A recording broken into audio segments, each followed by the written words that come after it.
Na mimi nilikuwa na swali. Kuna kitu ambacho nimekiangalia sijakuelewa vizuri kuhusu watu wakapweke. Maana Mungu alivyoumba, alimuumba Adamu, akaona na upweke, akamuumbia mwenzake. Sasa kwenye kusoma vitabu kuna familia ambayo nimeona kwamba walizaa watoto 10. Yule baba akiwa na miaka 50 akaenda kukaa upweke miaka 20. Yaani akahama nyumbani akaenda kukaa kwenye mapango. Sasa sijajua, Mungu anapenda watu wakae tena upweke. Unajisikia upweke unakaa miaka 20 nje ya nyumbani peke yako. Kwa kweli mimi nilitafakari sikupata jibu vizuri au sikupata jibu. Asante sana. Nadhani nimeelewa hilo swali kuhusu swala la upweke. Wakapweke. Sasa huwa tunaelewa upweke kwa namna gani? Tunaweza kuelewa upweke kwa namna mbili. Aina ya kwanza ni ile kuishi solitary life, maana yake kuishi kwa ajili ya kutengana na mwingine. Unakuwa umejitenga na kimawazo, kifikra na hata kimwili, na mtu anaishi peke yake, na hata ambayo sio ni negative, manake unakuwa ni kama mtu ambaye anaishi kibinafsi, naishi bila kuwa na uhusiano wowote na yeyote yule, na maisha yake yanamzunguka yeye tu. Huyo ni mtu ni solitary, anaishi yeye tu. Mtu huyu hana mahusiano na wengine, na maisha ya namna hiyo unaweza kuyaishi hata kama uko na wengine. Maisha ya namna hiyo unaweza kuyaishi ukiwa na hata na watu kwenye kundi, unaishi wewe tu kimawazo, kifikra, na hata huna lolote kuhusiana na wengine. Hilo sio hilo ambalo tunalitafuta katika maisha, na sio maisha ya wale wakapweke, wale ambao tunawaita ni wakapweke wa jangwani kwa mfano. Wale wa jangwani, na hata wale maguru wa huko India wanaishi milimani au misituni peke yake. Watu wa namna hiyo hawatafuti upweke kwa ajili yao tu. Yaani watu wale watawa wanaokaa maisha ya upweke, hao sio hivyo. Hiyo ni aina ya pili. Sasa aina ya kwanza ni wale ambao naishi kwa ajili yao tu, na hata ukiwa na watu haupo kwa ajili yao, uko kwa ajili yako mwenyewe, unajifunga mwenyewe. Maisha hayo unasema ni maisha ya sio maisha, ni negative. Hauishi kwa ajili ya wengine, unaishi mwenyewe. Hayo ndio maisha ambayo yana madhara katika jamii na hata kwa mtu husika. Na madhara kwa sababu wewe kila kitu ni kwa ajili yako, maisha yako ni ya kwa ajili yako tu. Hayo ndio Mungu hakupenda. Yanaumiza, yana madhara, na hayo sio hayo tuliumbiwa. Na mtu wa namna hiyo hawezi kupata faraja wala hana furaha. Ni yale maisha ambayo Adamu alianza kuyaishi. Alijisikia mpweke mwenyewe tu. Sasa wanyama hahusiani nao, anawaita majina lakini hawezi kucommunicate. na Adamu akaona haiwezekani, hana furaha. Mungu akaona huyu mwanadamu hana furaha kwa sababu hana mawasiliano, hana uhusiano na viumbe vingine, na hana hata mtu wa kuwasiliana naye wa kuweza kushare maisha yake ayatoe kwa ajili ya wengine. Haya ndio maisha ya upweke, solitary kabisa. Sasa kuna pia upweke unaokuwa na mahusiano. Upweke ambao kimwili unaishi mwenyewe, lakini kiroho na kimawazo na una mahusiano na wengine, unawaombea wengine, unawakumbuka wengine, unashare maisha yako na wengine. Umefanya hilo kwa ajili ya Mungu, unashare na Mungu muumba wako. Maisha yako unayatoa kwa ajili ya kitu fulani, tayari ni mahusiano. Haya ni maisha ambayo watu wanatamani. Unaweza hata kuishi popote pale, lakini una mahusiano na familia, unawaombea familia. You know that they have a family. Na kwa kawaida maisha hayo na uamuzi wa kuishi maisha hayo huwa wanashirikisha wengine. Manake kwa mfano wale maguru, kwa mfano maguru wale tunawaita wakapweke wa dini za Kihindu, na hata labda Mabudha wale wanao dini zao mystics, wanaishi peke yao kabisa msituni. Lakini kawaida kabla hajaacha familia, nafikiri kunakuwa anaoa, anakuwa na watoto wake, na baadaye anasema baada ya miaka ya ndoa labda miaka 40, anasema sasa mke wangu, anawasiliana na mke wake na watoto, anamwambia sasa mimi naona nimeweza kufikisha hapa, na naona mnaweza, watoto mnaweza kujitegemea. Mama, nadhani usidhani kama utapata matatizo makubwa. Mimi ningeomba niende kukaa pweke, niombe ulimwengu, na niombee mimi mwenyewe pia roho yangu, tafuta wokovu kamili. Lakini unyinyi naenda na nyinyi, familia yangu nitakuwa nayo huko. Kazi yangu ni kuwaombea ninyi mfaulu, na mke wangu aendelee kuwa na afya njema na furaha. Sasa mke wake ana miaka 60 au hata 70, na yeye ana 73, 4, 5, anaamua kuondoka, naishi porini huko. Wanakuja kazi yake ni muombeaji wa jamii, na wanamletea hata chakula, na yeye kazi yake ni kuwaombea. Huyu ni mkaa pweke, lakini anakaa pweke kwa ridhaa ya jamii, ridhaa ya familia, ridhaa ya wengine, na kwa kusudi la kuhusiana, kudeepen, kuzamisha zaidi mahusiano yao na kumwingiza Mungu katika maisha yake. Anakuwa anamtafuta Mungu kwa ukaribu zaidi. Mtu huyo sio mkaa pweke halisi, sio solitary. Anashirikisha maisha yake kiroho na jamii, na mkewe, watoto na rafiki, na anawaombea kwa muumba wao ili siku moja wakutane kwa Mungu wao. Sasa mtu huyu kimwili anaweza kuwa anaonekana amejitenga, lakini kiroho hakujitenga nao, yuko pamoja nao.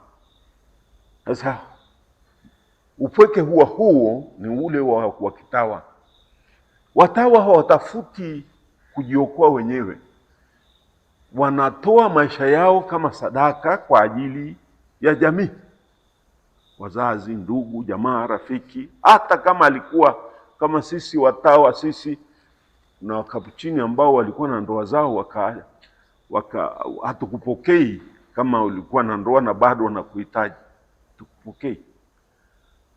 Lakini sisi tumepokea. Mimi nikutana na mmoja miaka ya nyuma sana, mwaka 84 kutana mmoja huko Italia, alikuwa general, 4-star general, American general, na mimi sikujua. Nilimuona tu amevaa habit ya kwetu, tuko kwenye seminar pamoja, nikamuuliza how are you na nini, and I was very charming, an old man, alikuwa na miaka mingi, miaka 80 labda wakati ule, na hata alipofariki niambiwa alishamfariki. Alikuwa anasimamia shrine ya Kifransisko ya Padre Pio huko Marekani, nafikiri sijui ni Michigan, I don't know where. Sasa nilipojua maisha yake alinieleza. Sasa katika simulizi tumekaa pamoja, akaniambia mimi nilikuwa jeshini miaka mingi mwanangu. Mimi nilikuwa kijana sana wakati ule, na yeye ni mtu mkubwa. Halafu ulikuwa jeshini? Yes. Halafu kweli nimeoa, kabla hata kwenda jeshini nilikwishaoa. Nimeoa, akasema nilioa nikiwa na miaka 25 baada ya kumaliza chuo kikuu. Halafu ameingia jeshini, ameenda vita, kana vita Vietnam, sijui wapi huko, na Marekani na vita huko na huko ameshiriki, na akiwa hata alisema yeye alianza akiwa ni Lance Corporal sijui nani, ameanza chini kabisa, akapanda mpaka akawa 4-star general, kiongozi wa Allied Armed Forces, na alikuwa mkubwa sana kijeshi. Akasema I was in the Pentagon myself. Kwa hiyo baadaye aliondoka baada ya kumaliza jeshi, akastaafu, akakaa na familia, watoto wake. Akasema wengi wao ni watu wakubwa, masiu watu gani. Akasema when I finished I had 4 children, all of them are successful, they are doing fine, they are married, I have grandchildren. My wife, she died after some years, lakini alikuwa anatunzwa na watoto wake hao. Walikuwa wanasema we take care of our mother. Mzee akasema now I have lived so long and very successful, I thank God. Mimi na retreat, anafanya maisha ya retreat. Akasema mimi nataka kuingia utawani, kazi yangu niwe naangalia hii shrine ya Padre Pio hapa. Akaingia ukapuchini akiwa na miaka 75-80, something like that. Akasema I'm very happy and proud, my children still support me, but I pray for them. Na kwa mtu haachi habit everywhere, na anasali kweli. Kila wakati unamkuta yuko kwenye sala na anafanya meditation always. At night you won't find him in his room. Alikuwa mara nyingi kule kwenye chapel kila wakati. Ndio nikawa attracted to know his lifestyle yake, maisha yake, history. Ndio akanieleza hayo. Huyu ni Mkapweki. Mwingine Mtanzania, alikuwa pia ameoa, amekaa na familia yake, watoto wake wameendelea. Baadhi yao walimaliza, ni mabusinessmen wakubwa sana. Huyu jamaa alikuwa amezaliwa huko Rombo, na alikaa kwetu wakati tuliishi naye. Si yangu, ndugu zangu hao vijana hawajui, lakini tulikuwa na mmoja ambaye alikuwa ana familia. Baadaye amepatana nao, watoto wakamwambia mzee, mama alifariki mapema, na yeye akaendelea kutunza watoto wakakua. Mzee sio kwamba ana retreat, anaondoka kwenye jamii kwa sababu ya kukimbia ulimwengu, isipokuwa anajisikia hii anapenda kuishi maisha ya kikamilifu zaidi, kuwa karibu na Mungu zaidi. Na aka-apply, alikuwa utawa wa sekulari, wakampokea, akaishi miaka karibu 10 na kitu sekulari. Baadaye akasema no, it's not enough for me, I would like to be more close to the Franciscans. Akajiunga nasi, akaenda novisiati huko. Mzee sasa kuhata shida kubwa sana, lakini basi akajikaza, but he did not last long. Alifariki yeye mwenyewe baada ya novisiati. Aliishi kama miaka 3-4, he died. Huyo ni mtu ambaye aliamua kuishi maisha ya intimacy with God after some time katika maisha ya dunia. Sasa ndugu zangu, Hapa tunaona kuna tofauti ya watu wawili. Kuna mtu ambaye anaishi hapo ulimwenguni kwa ajili yake mwenyewe.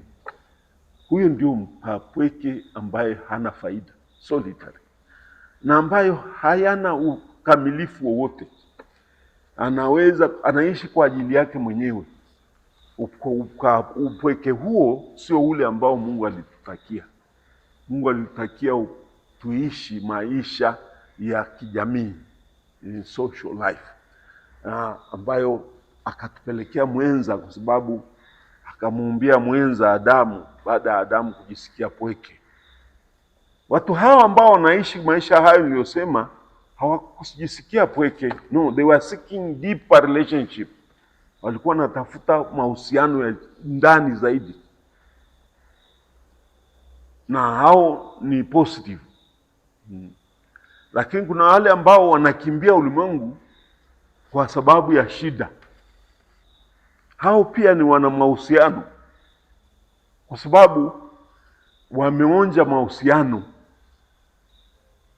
yakawa machungu kwao, wakaona sasa watafute namna nyingine ya kujinusuru. It's not based on selfishness, it's based on failure to live, failure to communicate. Lakini they have been at the disposal of the community. Ndio maana wamekutana na maisha magumu na nini, na wakaona this life is not worth living. Lakini most of these people ambao wanajitafuta wenyewe, ingawa wana mawasiliano na uhusiano, they are not successful, kwani wanajitafuta wenyewe. Lakini wale ambao wanamtafuta Mungu, wanatafuta uhusiano mpana zaidi, ambao pia ni pamoja na wengine, kuombea not only their family but the whole church, the whole life, and humankind. Hao ni wana mahusiano tayari. Kwa hiyo sio upweke halisi. Na kwa hiyo tutofautishe kati ya tunaposema maisha ya upweke ya aina gani na msingi wake ni nini. Hayo maswali muhimu. Kabla ya kufanya any assessment, kujaribu kuchanganua, lazima ujiulize maswali hayo. Anaishi upweke wa namna gani? Msingi wake ni nini?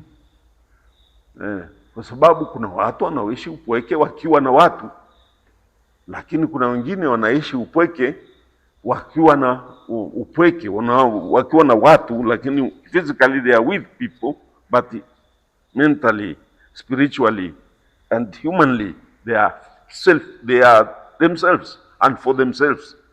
Lakini kuna ambao wanaishi kimwili, they may be aloof, wanakuwa detached from people, but they are spiritually, as human speaking, human relationship inaendelea kiroho, kiakili, hata kimwili, bado wapo moja. Sasa hapo ndio nasema kuna aina hizo mbili za kuzungumzia upweke. Tukizungumzia upweke, na mimi ningesema wale ambao wanaishi huko msituni, wanaishi kwenye jangwani kule, sio wapweke.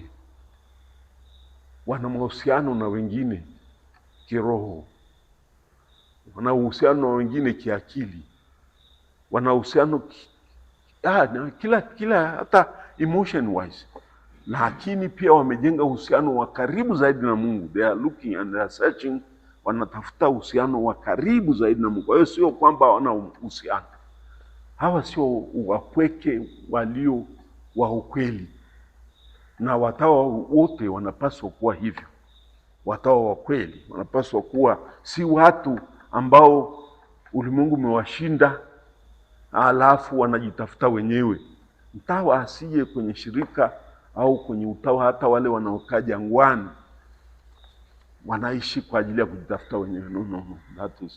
It is seeking deeper relation. Wanatafuta uhusiano ulio wa ndani zaidi. Kwa hiyo sio wakapweke wale wanaoisha negative solitary life. Sio kama nimeweza kujibu kitu chochote. You must understand that these distinctions must be there. Umeona? Sasa ndio hayo sasa Kwa hiyo kuna wengi ambao wameacha kuoa kwa sababu hawana wito wa ndoa, na huko utawani kumewashinda, wameacha sasa wanakuwa katikati. Kuna wengine ambao kuishi maisha ya upweke, personal life. Kuna wengine ni wito. Kuna wengine wameitiwa wito wa kuishi single, na imeiko kwenye Moral Theology volume 2, single life, ambapo wamejicommit to some seme inaweza kuwa ni social life, social activities. Wamejicommit katika jambo fulani, wamezama humo mpaka swala la hawezi kutunza familia. Kwa hiyo out marriage hana. Ukimwambia kuoa anasema siwezi, sina wito wa kuishi maisha ya ndoa. Utawa hii hapana, siwezi kuishi maisha ya jumuiya ya kitawa na kukaa kwenye miti kule au kwenye mapango, asema hata hiyo hapana. Mimi nafurahia kuona watu, na hata sexual life has no problem that kwamba anashindwa kujamiana au kufanya jambo hilo. Hapana, that's not the issue. Ni kwamba he is not attracted to anybody and he cannot live in a community life, so he is living for a purpose. Purpose gani?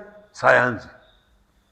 Kuna scientists, najua kuna mmoja huko nyumbani kwetu ni nuclear scientist ambaye yuko Ufaransa, miaka mingi tu anafanya shughuli kule Toulouse kwenye industry ya nuclear. Tangu nikiwa mdogo mpaka alipokuja, wanakuja na helikopta na ndege huko Kilimanjaro airport, anakuja nyumbani, anambia fulani amekuja, yukoje? Tunaenda kukaa pembeni kama kuku. Manake we like to know who is this person. Ana watoto? Hana. He is living alone. Sasa mimi siwahi kumhoji kitu hicho, lakini wakati nafikiri ameshafariki. If he is still there, he must be very old. Lakini amepotelea kwenye sayansi. Madaktari wako, madaktari anakuambia siwezi kuoa, I will take care of the family of God. Kwa hiyo amezama kwenye udaktari. Yani kwa kweli akiamka tu asubuhi, mimi nimeona mmoja toka mpaka nikasema Mungu asante kwa kunifundisha. Mimi ni mtawa lakini bure kabisa. Saa 10:30, saa 10 yuko kule hospitalini. Ni kweli I had the privilege kumuuliza, unawezaje? Akasema ninafurahi kama wewe unavyoishi upadri wako. I was amazed. Mimi nasema wazi. Nikasema Mungu nakushukuru. Wito usio wa kwangu. Sio wangu. Lakini ule saa 10, sasa unalala saa ngapi? Asema tunatoka hapa saa 2 naenda kupika chakula changu, na alafu na pumzika. Saa 8, saa 9, saa 10 nimeshaamka na oga na nini. Hapa ninapokuja hapa na kunywa chai hapa. Sasa no problem. I'm living very hard. Lakini siwezi kupumzika bila nikiona mtu anateseka, napata matatizo. Sasa sisi wengine ni kama magome, hatuna feeling yoyote ya namna hiyo. Sasa that's a vocation. Nikamwambia akasema, lakini mimi nasema wazi, si chumbi. Kabla sijafanya chochote lazima nisali. Piga magoti na sali pale. Nasali kwa sababu nafanya hivi kwa sababu nampenda Mungu na ndugu. Nilikaa pale kama pumbavu kwa sababu mara nyingine sawa hata kusali. Kwa hiyo anyway, that's another vocation, and he feels that hii ndio Mungu amenipangia. Anaona hiyo. Sasa huo ni wito wa aina yake. Kuna mwalimu, I tell you. Mimi kuna yule mwalimu wangu alionifundisha chekechea, mwingine aliitwa Mwalimu Rosa. Parokia yangu ni kubwa nilikozaliwa. Alipofariki Mwalimu Rosa, mwalimu wangu wa kichekechea, parokia nzima ilisimama yote, kwa sababu wakati tunaenda shule yeye ameshatoka. Alikuwa anavaa nguo nyeupe always. Nikasema, yaani mimi namkumbuka mpaka nilikuwa mdogo sana, miaka 60. Kwa hiyo ndugu zangu, kuna mito hiyo sasa, lakini yeye wao wanasema kisiwepo kitu kinachokuzuia kumpenda Mungu, kumpenda Kristo. Hicho tu basi. Amen, tuendelee na mambo. Yes, karibu.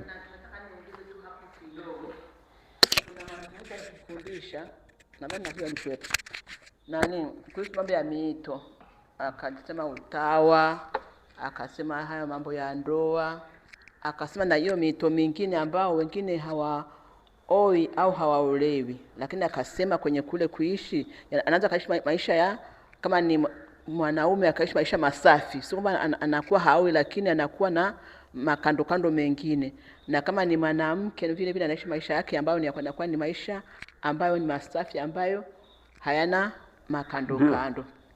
Kuhusu watu wanaojitoa, kwa mfano kuna daktari mmoja walikuwa nani KSMC, mtu na mke wake, lakini ni wazungu. Wale hawakuzaa kwa sababu ili waweze kuwahudumia wagonjwa. Hawakuwa na watoto, hawakuzaa. Nadhani waliamua kutokuzaa. Na walikuwa na uwezo wa kuzaa? Ulijuaje sasa? Walisema kwamba lengo lao lilikuwa tu ni kunani. Alafu na baba mmoja nadhani alikuwa ni Scottish na vile vile, naye hakuoa na hakuwa padri, lakini alikuwa anatunza vijana. Anaanza kajenga mahali kituo, vijana wakaja wakasoma, kajenga hapa sehemu mbalimbali, lakini naye hakuoa. Lakini nadhani vitu wake ilikuwa ni kuhudumia vijana. Ndio ni mito hiyo nimesema, solitary life. Sio kuishi tu bila sababu. There must be a reason. Na hiyo reason kawaida anaingizwa Mungu kati yake. Always.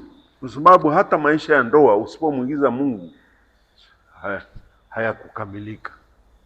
Hata maisha ya itawa, you can lead a community life kama jeshi, lakini Mungu hayupo.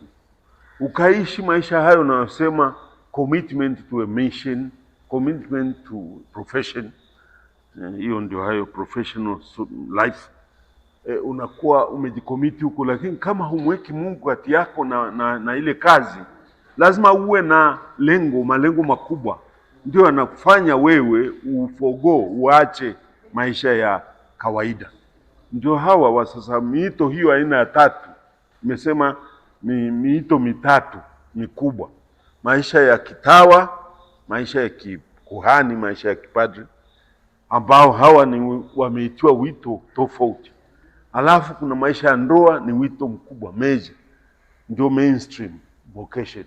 Hawa nao ni wito, huwezi kujiingiza tu huko unasema unaoa kwa sababu ya tamaa za kimwili. It is not, you will be frustrated. Kwa sababu there is time that mambo yatakuwa mazito. Kuna maisha pia ya professional life, ambapo mtu anajicommitment to professional life, na hiyo maisha mengine anadai hivyo. Hata military, there are some people in the medical profession, military profession, hata scientific professions. Hizo kuna ambapo watu wanajicommit to the extent that they don't go for marriage or for religious life, lakini they always, ukitaka kujua ni wito kweli, wako number 1 katika kumtumikia Mungu, katika kuhudumia kanisa. They are there, and it is not that selfishness. Hiyo nilitaka kusema, sio selfishness. Once kuna mahusiano hayo yanajengwa katika imani yake na Mungu, basi ndio wito. Ndio